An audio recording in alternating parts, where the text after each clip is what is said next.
Well, I didn't understand the question. I'd like to answer it for you. Okay.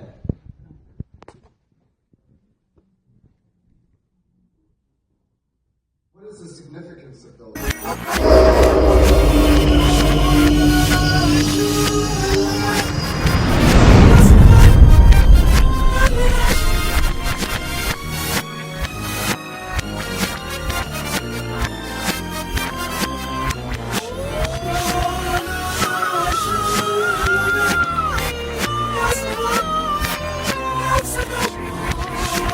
Greetings, I'm Master Gano Grills for Galighticus.com, and we are here in the temple of America.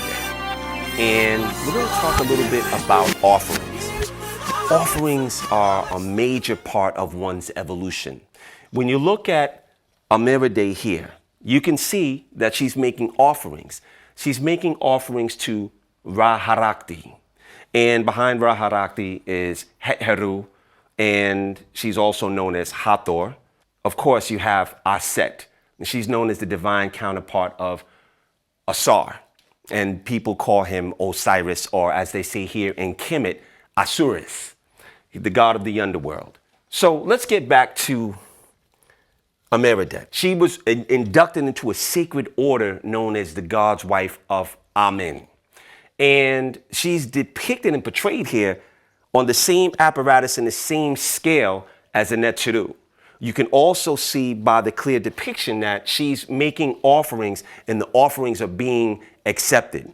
This is a divine trilogy that you're looking at. A trinity has a lot of power to it, the number of 3 facing 1, which basically triplicates the power of inaction that she's getting from the gods. One of the things that's very important that's really overlooked by a lot of people is when you go into a temple, whatever kind of temple it is, it's important not to be a taker. One of the things that I do when I first came to Khemet, the very first temple I went into was the temple of Aset. And I heard in the back of my voice, don't be one who always takes. What do you bring? The gods, a lot of times when they see you on the gate of the afterworld, they want to know what your offering is. What is it that you offer? What is it that you bring to the table? And a lot of times when people have a poor connection with what it is that they interface with life, or they haven't had a sufficient connection to the gods, ergo their offerings, it's not always a physical offering. A lot of times it is your connection to them. How do you connect with the higher forces beyond yourself? What was the interchange of the polarities that you allowed to come into your life by how you perceived connecting with the nature or the gods or the beings that run and basically manage the power of the universe? How will you allow that to funnel into your life? And a lot of times people overlook the power that's available when they tap into by making offerings to the gods, all that they could have here on the planet. So one of the things that's very important to understand, that if you're going to take advantage of coming into any kind of temple, especially here in Khemet, which was the host of the last golden age that our planet has seen, it's important that when you walk into a temple that you bring something to the table, that you're not just coming to absorb the grandeur of what once was without offering something of value, even if it's just libation. So one of the things that I thought was very important, and I'll offer this to you, is that you can see the water, bring a fresh bottle of water and anoint the corners and say a prayer and make an offering of libation to the gods who are the custodians of the temple and who the temple is named after. It will be something that's well received.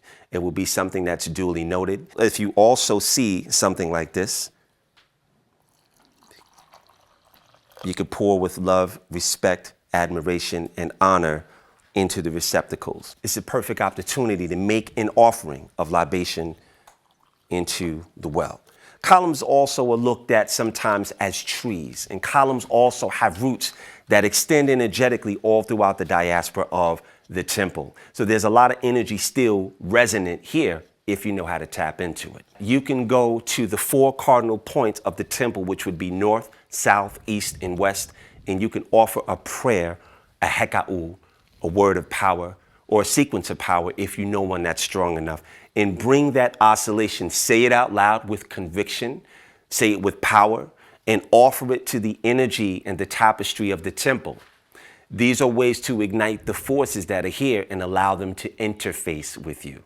It's a powerful modality to be able to visit a temple and not just absorb some of the magic that's here, but actually place your contribution inside of the temple itself.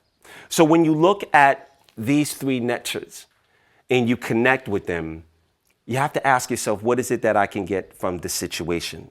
And paying homage to their power and acknowledging their forces is also as a way to invite their power to come into your life. One of the things that a lot of people miss out on is when you make offerings, it extends and it supports every area of your life. It supports your work situation when you go to work. It also helps the gods to bless your ancestors from wherever domain they may be in. The human afterlife is very different from the divine afterlife. The gods dwell in a different place that humans do not go to, and that's known as the divine afterlife. In Khemet, one of the things that's important for people to understand is a lot of the people, especially the priest class, they prepared and lived their entire life based upon where they wanted to go when they left this physical life. And the preparation also invited them to make offerings on a daily basis to forces that were higher than themselves, so that when they left this life, those same principalities and forces will usher them into the higher world. So offerings is a great way to solidify the power of your life and invite other forces to guide and navigate the turbulence that life is sure to bring. And it's also another way to connect with something that's higher than yourself, so that life is not so trepidatious, or you're not a leaf just blowing in the winds of life. You actually become a force of life itself. The best way to do that is to make offerings on a regular basis. So I hope this video has helped you well. I'm Sri Master Gano Grills in the temple of Ameridai, who is accepted as deity. And we are here in Luxor in Khemet, or ancient Egypt, last home of the Golden Age. And I'll see you on the next episode. Dua.